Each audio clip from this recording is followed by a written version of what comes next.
तो दोस्तों आज मैं आ गया हूँ उड़ीसा के भुवनेश्वर में और यहाँ का एक बहुत ही फेमस स्पॉट विज़िट करने जो है उड़ीसा स्टेट म्यूज़ियम। भाई ये म्यूज़ियम एकदम ट्रेजरी बॉक्स है।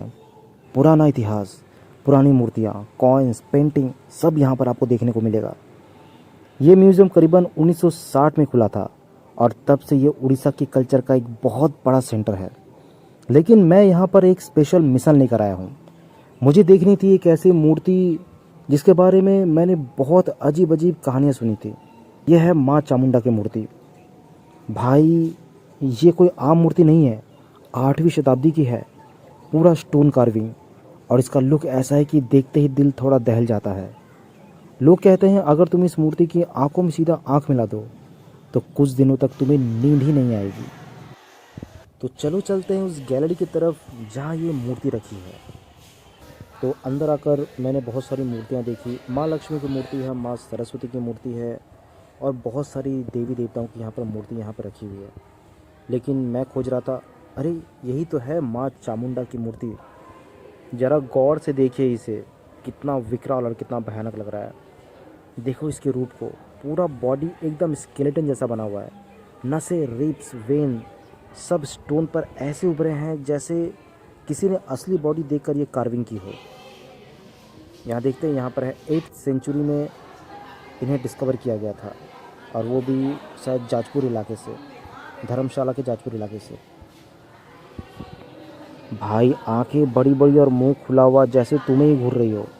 एक हाथ में खोपड़ी का कटोरा, दूसरे हाथ में कटा हुआ सर, गले में मुंड की माला और कमर पे सांप का बेल्ट और बाकी ऑर्नामेंट भी स्नेक डिज़ाइन के हैं। बालों का डिज़ाइन ऐसा है जैसे कि आँख की लपटें ऊपर की तरफ जा रही हो। और इस मूर्ति के पास एक और माँ चामुंडा की मूर्ति रखी हुई है, लेकिन पिछले वाली जो मूर्ति है ना वो कुछ ज़्यादा ही विकराल टाइप का है।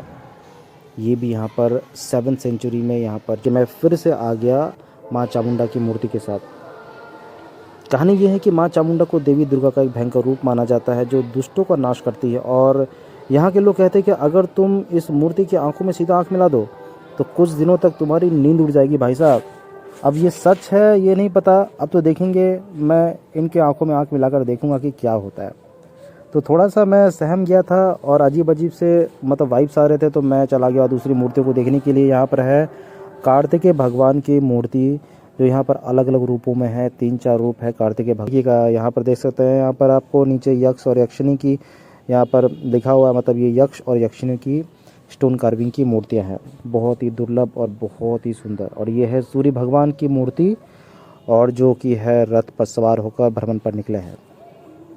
और यहाँ पर आपको बहुत सारी छोटी बड़ी जो है बहुत सारी मूर्तियाँ देखने को मिल जाएगी। और यह है गेट कीपर ऑफ शिवा, यानी कि भगवान शिव के धाम के ये है द्वारपाल। समझ रहे हो ना कितने भयानक है देखने में। और भी यहाँ पर बहुत सारे ऐसे नवग्रह की यहाँ पर मूर्ति आपको देखने को मिल जाएगी। लोग कहते हैं ना ये नवग्रह वगैरह कुछ नहीं होते, लेकिन भाई साहब होते अगर नहीं होता ना तो पिछले ज़माने में इतनी अच्छी तरीके से इन लोगों को अहमियत नहीं दी जाती स्टोन कार्विंग पे। और यहाँ पर देखिए मैं फिर से आ गया माँ चामुंडा की मूर्ति के पास, इनको देखने के लिए, इनके रूप को देखने के लिए और एक्सपीरियंस करने के लिए। इनकी आँखों को देखिए, इनकी आँखों को देखिए ठीक तरीके से, और अंदर देखिए आई बॉल्स निकले हुए हैं। और इनके चेहरे पर भी देखिए यहाँ पर नसें, एक एक नसें जो है यहाँ पर उभरी हुई दिखाई दे रही है। कितनी अच्छी तरीके से बनाया है। अब ये बनाया है ये माँ चामुंडा का स्वयं ये रूप है ये नहीं पता। और यहाँ पर मैं थोड़ा सा सेल्फी लेने के चक्कर में यहाँ पर इनकी आंखों में आंख मिलाकर देख रहा हूँ ताकि आप लोगों को भी लगे कि मैं कोई झूठ नहीं बोल रहा। भाई साहब मैंने आंखें मिलाई और उसके बाद जो मेरा एक्सपीरियंस रहा ना, बड़ा ही हॉरिबल था। कुछ दिनों तक मुझे नींद तक नहीं